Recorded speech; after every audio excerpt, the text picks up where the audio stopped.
ಮೌನ ಅತಿ ಆದರೆ ಜೊತೆಲಿರೋರ್ಗೂ ಶಿಕ್ಷೆ. ಈಗ ಎಲ್ಲ ಮೌನ ಕೊನೆ ಆಗಿದೆ. ಇನ್ನೂ ದೂರ ಹೋಗೋದ್ರಲ್ಲಿ ಏನು ಅರ್ಥ ಇದೆ ನಿಧಿ? ಇಷ್ಟು ದಿನ ನಿತ್ಯ ಕಾರಣಕ್ಕೆ ನನ್ನ ದೂರ ಮಾಡಿದ್ರಿ, ನಮ್ಮ ಪ್ರೀತಿನ ಮುಚ್ಚಿಟ್ರಿ. ಆದರೆ ಇವತ್ತು ಅವರು ನಮ್ಮ ಪ್ರೀತಿನ ಒಪ್ಕೊಂಡಿದ್ದಾರೆ. ಇನ್ನು ದೂರ ಆಗೋದ್ರಿಂದ ನನಗಷ್ಟೇ ಅಲ್ಲ, ನಿಮಗೆ ನೀವೇ ಶಿಕ್ಷೆ ಕೊಟ್ಕೋತಿದ್ದೀರಾ. ನಾವು ಕಳ್ಕೊತಿರೋದು ಒಂದಷ್ಟು ದಿನಗಳು ಅಷ್ಟೇ ಅಲ್ಲ, ಬದುಕೋ ಆಸೆನಾ. ಇನ್ನು ಏನು ಮಾಡ್ಬೇಕು ನಾನು? ಪ್ಲೀಸ್ ಅದಾದರೂ ಹೇಳಿ. ಆದರೆ ನನ್ನಿಂದ ದೂರ ಮಾತ್ರ ಹೋಗಬೇಡಿ ಅಷ್ಟೇ. ನಮ್ಮ ಪ್ರೀತಿ ಯಾವತ್ತೂ ನಿತ್ಯ ಹೊರೆ ಆಗಲ್ಲ.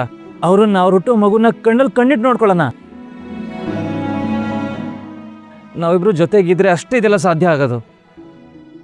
ಸಮಯ, ಆರೋಗ್ಯ, ಸಂಬಂಧ ಇದು ಯಾವುದು ಪ್ರೈಸ್ ಟ್ಯಾಗ್ ಜೊತೆ ಬರಲ್ಲ ನಿಧಿ. ಆದರೆ ಅದನ್ನು ಕಳ್ಕೊಂಡಾಗ್ಲೇ ಅದ್ರ ಬೆಲೆ ಗೊತ್ತಾಗದು. ಪ್ಲೀಸ್ ಬನ್ನಿ, ನನಗೋಸ್ಕರ, ನಿಮ್ಗೋಸ್ಕರ ಕಾಯ್ತಿರೋ ನಿತ್ಯಗೋಸ್ಕರ. ಇಷ್ಟು ವರ್ಷ ನಿಮ್ಮನ್ನ ಕಷ್ಟಪಟ್ಟು ಸಾಕಿರೋ ಶಾಂತಿ ಅಜ್ಜಿಗೋಸ್ಕರ ನೀವು ಬರಲೇಬೇಕು. ಪ್ಲೀಸ್ ಬನ್ನಿ. ಅಲ್ಲಮ್ಮ, ಇವ್ರು ಮಾತಾಡೋದು ಕೇಳ್ತಾ ಇದ್ರೆ ಇಡೀ ಬಸ್ಸೇ ಕರ್ಗೋಗ್ತಾ ಇದೆ. ಇನ್ನು ನಿನ್ ಹೃದಯ ಕರಗ್ತಾ ಅಲ್ವಾ?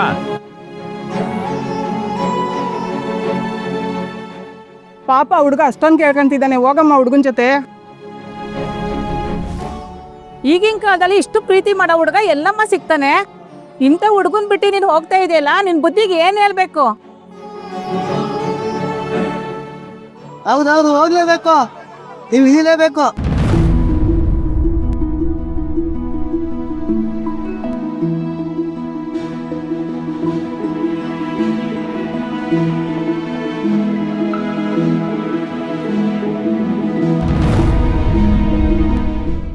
ಕಂಡಕ್ಟರ್ ಸರ್, ತುಂಬಾ ಲೇಟ್ ಆಗ್ತಿದೆ, ಬಸ್ನ ಮೂವ್ ಮಾಡಿ. ಇಲ್ಲಮ್ಮ, ಈ ಬಸ್ಸು ಎಲ್ಲೂ ಹೋಗಲ್ಲ.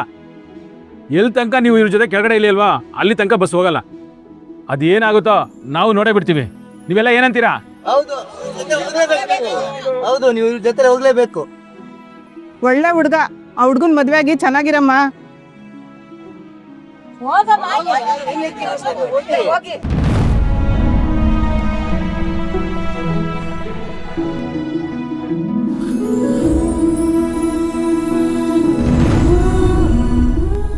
ಇವತ್ತು ನೀವೆಲ್ಲರೂ ಸೇರಿ ನಮ್ಮ ಪ್ರೀತಿನ ಗೆಲ್ಲಿಸ್ಬಿಟ್ರಿ. Thank you. ಬನ್ನಿ ಸರ್, ಒಳ್ಳೆದಾಗ್ಲಿ, ಹೊರಟು ಬನ್ನಿ.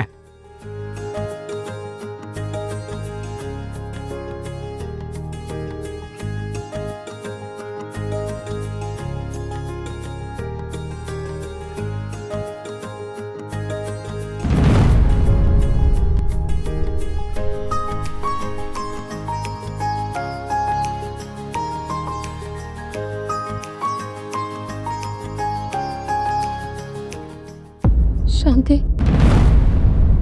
ಎಲ್ಲ ಸರಿ ಮಾಡೋಣ ಶಾಂತಿ. ಮುಂದೆ ಏನೇ ಮಾಡ್ತೀಯ? ಜೀವನ ಸಾಗಿಸೋದು ಅಷ್ಟು ಸುಲಭ ಅನ್ಕೊಂಡ್ಬಿಟ್ಟಿದ್ಯಾ? ತಾಯಿ ಆಗ್ತಾ ಇದೆಯಾ, ಜೊತೆಲಿ ಮಗು ಇರುತ್ತೆ.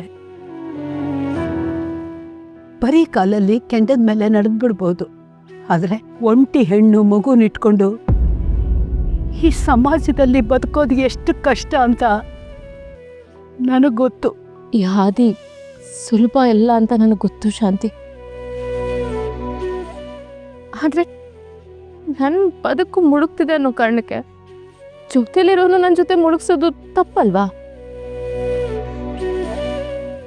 ನನ್ನ ಸ್ವಾರ್ಥಕ್ಕೋಸ್ಕರ ಬೇರೆಯವ್ರ ಜೀವನ ಹಾಳು ಮಾಡಬಾರ್ದಲ್ವಾ?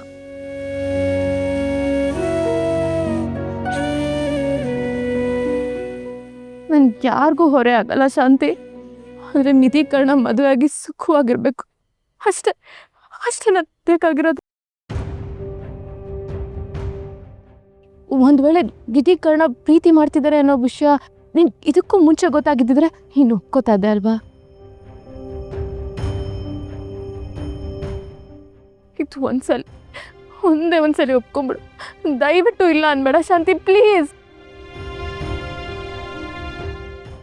ಓಡ್ಜಡೆ, ನಿತ್ಯ ಹೇಳಿದ್ರಲ್ಲಿ ಯಾವ ತಪ್ಪು ಇಲ್ಲ.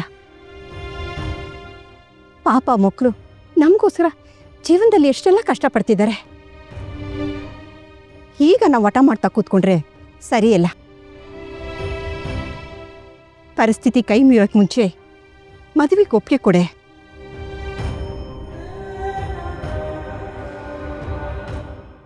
ನಾನು ಚಿಕ್ಕವಳು, ಹೀಗೆ ಹೇಳ್ತೀನಿ ಅಂತ ತಪ್ಪು ತಿಳ್ಕೊಬೇಡಿ. ಅಣ್ಣ ಮತ್ತೆ ನಿಧಿದು ಬೆಸ್ಟ್ ಪೇರ್ ಅನ್ಸುತ್ತೆ ಅಜ್ಜಿ. ಅಜ್ಜಿ, ಸೂರ್ಯ ಮುಳುಗೋದ ಅಂತ ಬೇಜಾರು ಮಾಡ್ಕೊಂಡ್ರೆ ಚಂದ್ರನ ಬೆಳಕೂ ಅನುಭವ್ಸೋಕ್ಕಾಗಲ್ಲ ಅಲ್ವಾ? ಆಗಿರೋ ಅನಾಹುತದ ಬಗ್ಗೆ ಯೋಚನೆ ಮಾಡೋದ್ ಬದಲು ಮುಂದೆ ಏನು ಮಾಡಬೇಕು ಅಂತ ನೋಡೋದು ಬೆಟ್ರು ಅನ್ಸುತ್ತೆ.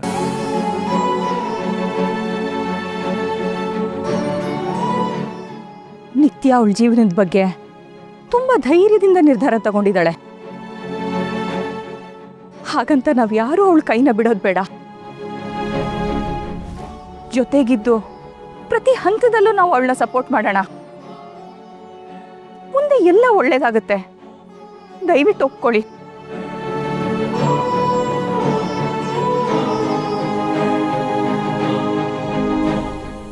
Okay madam, Karna sir phone ಮಾಡಿದ್ದಾರೆ. ಹಾ ಕರ್ಣ. ಯಾರು ಟೆನ್ಷನ್ ಆಗಬೇಡಿ, ನಿಧಿ ಸಿಕ್ಕಿದ್ದಾರೆ, ಈಗಲೇ ಕರ್ಕೊಂಡು ಬರ್ತೀನಿ. ಹಬ್ಬ ಸಿಕ್ಕಲ್ಲ.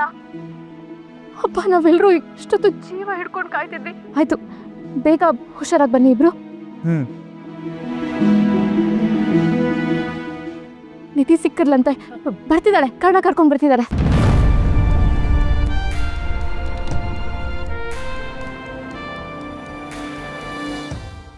ಸದ್ಯ ನಿಧಿ ಸಿಕ್ಕಿರಲಿಲ್ಲ, ನಮಗೂ ಅದೇ ಬೇಕಾಗಿದ್ದು.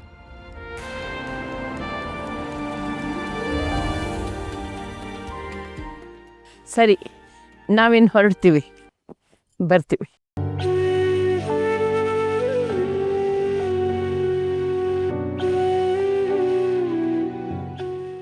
ಏನು ಈಗಲೇ ಹೊರಡ್ತೀರಾ? ನಿಮ್ಮ ಮನಸ್ಸು ತುಂಬ ಬೇಜಾರಾಗಿದೆ ಅಂತ ಗೊತ್ತು.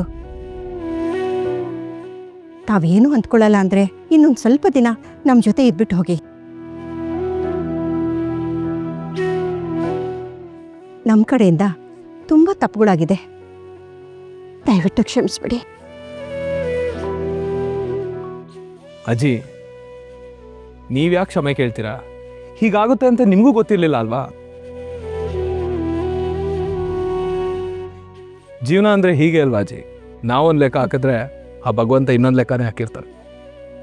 ಅವನು ಹಾಕೋ ಲೆಕ್ಕ ಯಾವತ್ತೂ ತಪ್ಪಲ್ಲ.